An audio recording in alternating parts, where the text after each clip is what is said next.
नमस्कार दोस्तों। आज हम बात करेंगे एक ऐसे मुद्दे पर जिसे मुद्दा बनाने की कोशिश की जा रही है। हुआ ये कि 6 अगस्त 2021 अभी कुछ 2-3 दिन पहले लखनऊ के ताज होटल में आज तक वालों ने एक पंचायत आज तक नाम का प्रोग्राम किया, जिसमें सभी पार्टी के लोग गए।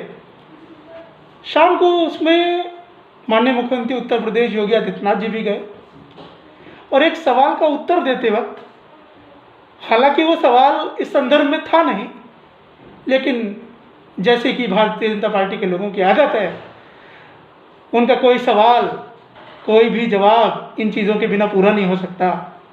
उन्होंने एक ऐसे शब्द का प्रयोग किया जो वास्तव में कोई आपत्तिजनक शब्द नहीं है, लेकिन जिस कुटिलता से या भारतीय जनता पार्टी का इतिहास देखते हुए जो उस शब्द का उपयोग अखरता है। उस सवाल के उत्तर में माननीय पूर्व मुख्यमंत्री माननीय अखिलेश यादव जी के पिताजी, यानी वो भी उत्तर प्रदेश के मुख्यमंत्री रह चुके हैं 3 बार, उनके लिए अब्बा जान शब्द का उपयोग किया गया। अब्बा जान हालांकि पर्यायवाची है पिता का, तो इसमें कोई आपत्ति वाली बात नहीं है। और अब्बा जान मुस्लिम समाज अपने पिता को अब्बा जान कहता है, हिंदू समाज पिताजी पापा तमाम चीज़ें कहता है, इसमें कोई आपत्ति नहीं है। आपत्ति उस कुटिलता से है जिस कुटिलता से वो शब्द उपयोग किया गया। इस तरह इस शब्द के उपयोग पर क्या आपत्ति हो सकती है? हमको कोई आपत्ति नहीं है, किसी को, माननीय अखिलेश यादव जी को भी कोई आपत्ति नहीं होगी। लेकिन जिस कुटिलता से इसका उपयोग किया गया और उत्तर प्रदेश के में ध्रुवीकरण की कोशिश की जाती है इस तरीके के शब्दों का प्रयोग करके। आप जानते हैं कि भारतीय जनता पार्टी का इतिहास रहा है और उनकी हर कोशिश रहती है कि वो इस तरीके के काम करें और समाज में नफरत फैलाएं, ध्रुवीकरण करें, समाज में बंटवारा करें। वो सबका साथ सबका विकास का उनका नारा सिर्फ हवा में है।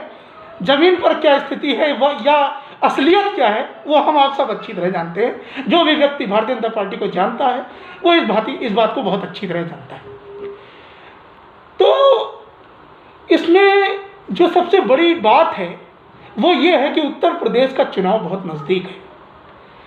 अभी 5 तारीख को माननीय अखिलेश यादव जी ने जो विशाल साइकिल रैली की, जो इतनी भीड़, इतना ज़बरदस्त समर्थन, पूरे प्रदेश में तहसील स्तर पर कार्यक्रम हुआ और कोई ऐसी जगह नहीं थी जहां पर सैकड़ों हज़ारों कार्यकर्ताओं ने रैली न की हो।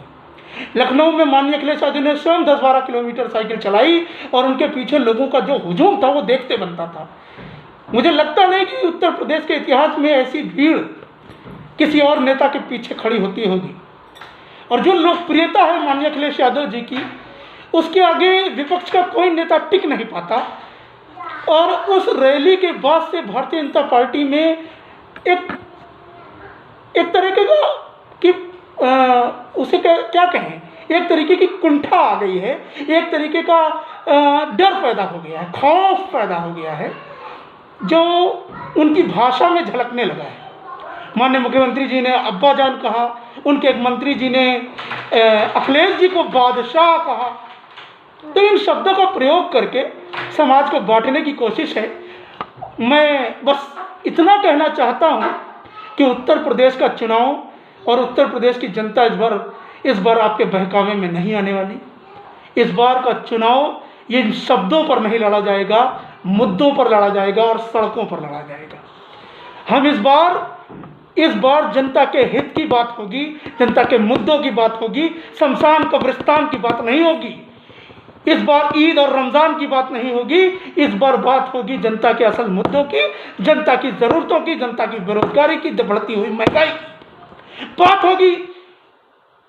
होगी चीर खींची जा रही महिलाओं की बात होगी, मिड डे मील की सच्चाई दिखाने वाले पत्रकार को जेल में डालने की बात होगी, हाथरस की बेटी की बात होगी, उन्नाव की बेटी की बात होगी, जनता के असल मुद्दों की।